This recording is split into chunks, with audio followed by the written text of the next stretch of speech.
A pensar más con Rosa María Palacios. ¿Qué es lo que Odebrecht, básicamente Barata y otros colaboradores han dicho respecto al gasoducto? Lo central es que no han pagado ningún soborno a ningún funcionario peruano, pero ningún soborno a ningún funcionario peruano. Los dineros, los pagos ilícitos que se hacen desde la Caja 2 son para espionaje comercial. Básicamente a personas particulares, abogados, no abogados, etcétera, que actúan de manera como intermediarios entre los postores para obtener información unos de otros. Y eso es lo que se narra también en esta resolución. Hubo, ¿no es cierto?, espionaje de un lado para el otro para conseguir la información sobre los detalles de la postulación del otro postor y los cambios que iba a haber, etcétera, etcétera, qué monto iban a poner, todo lo demás. Entonces, lo que hay acá es un acuerdo entre privados, probablemente, para defraudar al Estado. Y eso se llama fraude en subasta pública o en licitación. Y es un delito, sí, pero que tiene una pena muy baja. Eso habría que revisarlo en el Congreso más adelante, que ya prescribió. Entonces la fiscal sabe que por ahí no puede ir, salvo que lo amarre con organización criminal, pero es muy flojo. Entonces, ¿qué ha decidido? Ha decidido en esta resolución acusar no por cohecho, porque no hay ningún soborno, sino por colusión. La colusión, para que exista colusión, tienen que haber dos cosas: funcionario público y pacto. O sea, el funcionario público pacta con un proveedor del Estado un beneficio ilícito para ese proveedor del Estado.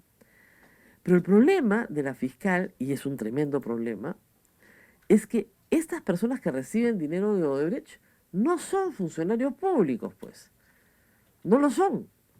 Entonces, ¿qué hace? Los convierte en funcionarios públicos.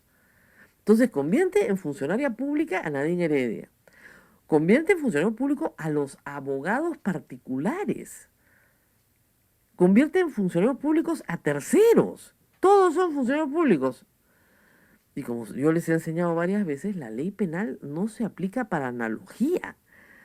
Como parece funcionario público, como me parece que podría parecer un funcionario público de facto, entonces es funcionario público. La ley penal no se puede interpretar por analogía, y eso es como que lo básico. El problema es que no hay tipo penal aplicable a los hechos que relata la señora fiscal. Ese es el problema. Y en cuanto a los ministros de Estado involucrados, que ustedes podrían decir, ahí están los funcionarios públicos, perfecto. El problema es que los hechos relacionados con ellos son más flojos que en el caso de los demás. Porque he seguido atentamente el caso del señor Miguel Castilla, que considero injusto todo lo que le ha pasado, lo han dejado sin trabajo, etcétera, lo han obligado a quedarse en el Perú. Muy bien. Su delito es exceder sus funciones. La fiscal dice varias veces, en exceso de sus funciones. ¿Cuál es el exceso de sus funciones? Tratar de sacar la obra adelante. O sea, llamar a las personas que están, o sea, coordinar con las personas de Proinversión que están sacando sus obras. Y decir que él es segunda instancia administrativa de Proinversión.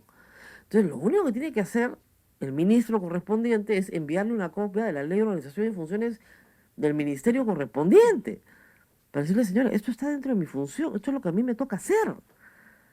Lo que pasa es que usted no ha sido nunca ministro, entonces de repente no tiene una idea de lo que hace un ministro. O sea, si se siguiera la línea argumental de la fiscal Mori, pasarían dos cosas. Primero, ningún ministro de Estado nunca más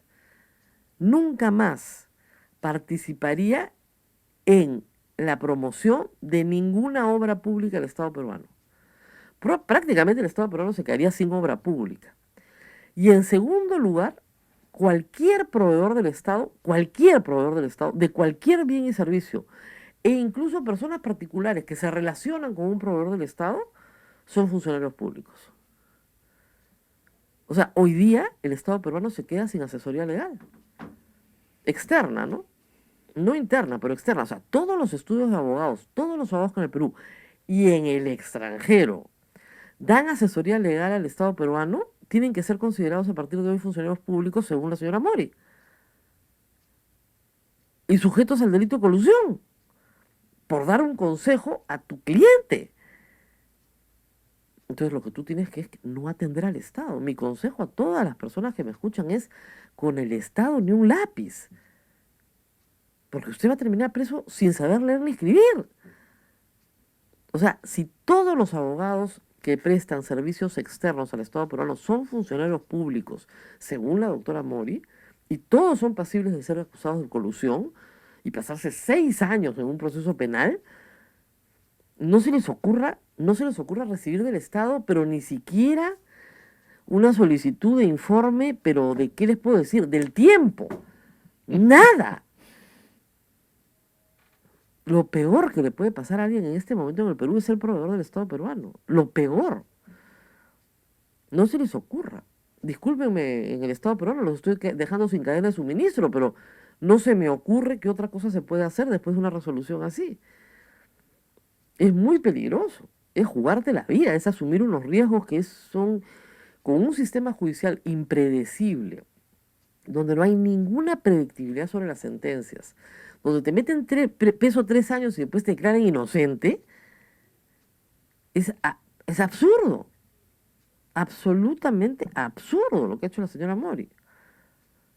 Y que las personas que vienen a colaborar con la justicia no las dejan salir del país, que es el caso del señor Castillo o el caso del señor Sepúlveda, ¿para qué van a venir a colaborar con la justicia? No se les ocurra.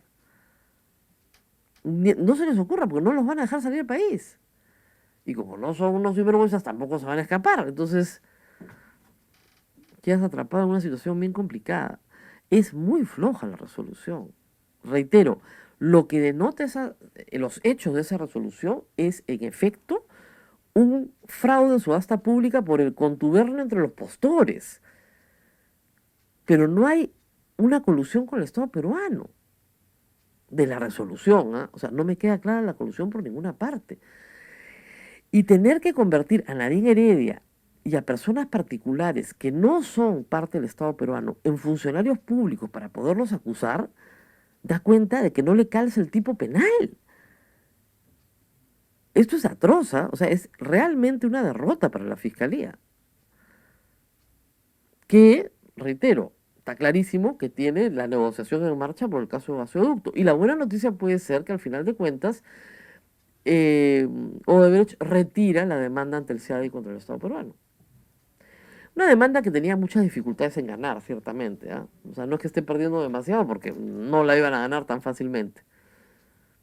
Porque el Estado peruano tenía un argumento muy potente para ganar ese caso. Nadie puede asegurar, ¿eh? Yo no soy el presidente de la República que asegura que gana acciones, nadie puede asegurar eso. Pero el Estado peruano había resuelto el contrato del gasoducto alegando el artículo 6, que es decir, no se completa el financiamiento del proyecto, que era un requisito ineludible, con plazo, ¿no es cierto?, por el cual el proyecto podía continuar. Y Odebrecht alega que se incumplió el artículo 20, que es un artículo que está en el contrato cuando la obra ya está en marcha. Y se resuelve el contrato y se decide qué pasa con los bienes adquiridos por la obra, ¿no es cierto? Y se entregan al que viene y ese a su vez compensa al que se fue. Pero eso es para un proyecto en marcha. Sin el cierre financiero, Odebrecht y el consorcio, digamos, Gasoducto Sur, no tenía por qué comprar ningún tubo. Los ha comprado a su cuenta y riesgo y por lo tanto los va a perder. Y eso se puede ganar.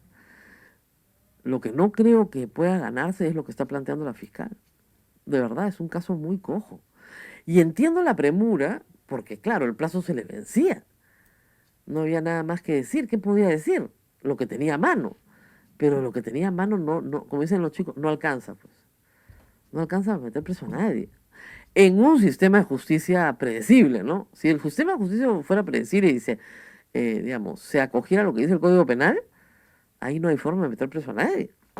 No te puedes inventar.